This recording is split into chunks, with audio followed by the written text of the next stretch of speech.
ব্যবস্থাটা রেখে যাওয়া হয়েছে প্রত্যেকটি প্রতিষ্ঠান, শুধু হাসপাতাল নয়, সেটা কিন্তু আগের মতোই রয়ে গেছে। কারণ আমরা সময় পাইনি এবং আমরা প্রপার প্রসেসের মাধ্যমে এটাকে পুনর্গঠনের যে সময়টা দরকার সেটা আমরা এখনও পাইনি। তো এখন জরুরি অবস্থা হিসেবে যেহেতু আমাদের অনেক শিক্ষার্থী, হাজার হাজার শিক্ষার্থী এবং জনতা যারা আন্দোলনে অংশগ্রহণ করেছিলেন তারা আহত আছেন, অনেকেই গুরুতর আহত আছেন। তো আমাদেরকে সেই সিস্টেমের মধ্য দিয়ে কাজ করতে হচ্ছে। আমরা চেষ্টা করছি এটাকে যতটা এফিশিয়েন্টলি করা যায় বর্তমান পরিস্থিতিটাকে ট্যাকেল দেওয়ার জন্য, সেটা করার আমরা সর্বোচ্চ চেষ্টা করছি।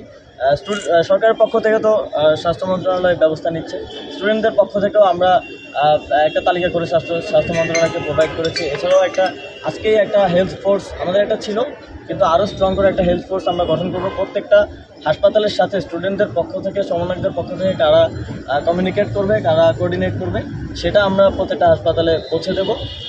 এবং সবার প্রতি আহ্বান থাকবে, অনেকেই হয়তো হাসপাতালে চিকিৎসা নেননি সরকারিভাবে, অনেকেই বিভিন্ন জায়গায় চিকিৎসা নিয়েছেন, তারাও আপনাদের ইনফরমেশনগুলো স্টুডেন্টদের মাধ্যমে হোক, স্বাস্থ্য মন্ত্রণালয়ের মাধ্যমে হোক পৌঁছে দেবেন, যাতে আমরা সবার জন্যই ভালো ব্যবস্থা নিতে পারি।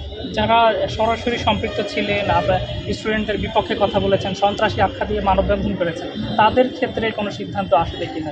তাদের ক্ষেত্রে অবশ্যই সিদ্ধান্ত আসবে, যথাযথ তদন্ত এবং যথাযথ তথ্যের ভিত্তিতে তথ্য প্রমাণের ভিত্তিতে তাদের ব্যাপারে আমরা সিদ্ধান্ত নেব। তবে সেটা একটু সময় লাগবে। আমরা চাই না কোনো নিরপরাধ ব্যক্তিও এর মধ্যে এটার বলি হোক।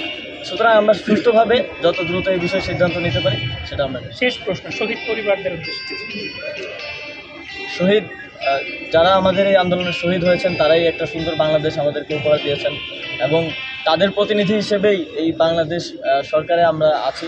এবং শহীদ পরিবাররাই এদেশের শ্রেষ্ঠ পরিবার বর্তমান সময়ে।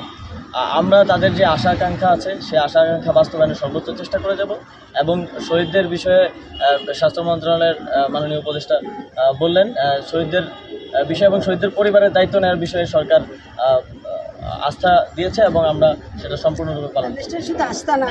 শেষ আপনার কাছে ছোট্ট করে জানতে চাইবো যে আজকের বৈঠক সর্বোপরি নতুন বাংলাদেশ, নতুন চিন্তা, এই সর্বোপরি একটু জানতে চাই কি ভাবছেন? প্রথম কথা হলো যে এখানে যাদেরকে দেখেছি, হাত কাটা, পা কাটা, এবং অনেক সময় হয়তো বা চিকিৎসার একটু বিলম্বের কারণেও কিন্তু এরকম হয়েছে, হাত পা কাটতে হয়েছে।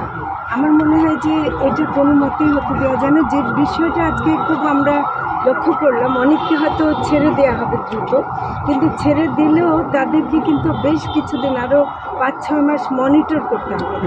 আমরা বলেছি, ডাক্তারদেরকে বলেছি যে এমন ধরে নিলে হবে না যে ওনারাই আপনাদের কাছে আসবে, আপনাদেরকে সেই মেকানিজম তৈরি করতে হবে যেন আপনারা যে রোগী তার বাড়িতে গেছে এবং ঝালকাঠি থেকেও যদি হয় তাহলে তাকে আনার ব্যবস্থা আপনাদেরকে করতে হবে। এটা সরকারি খরচে করতে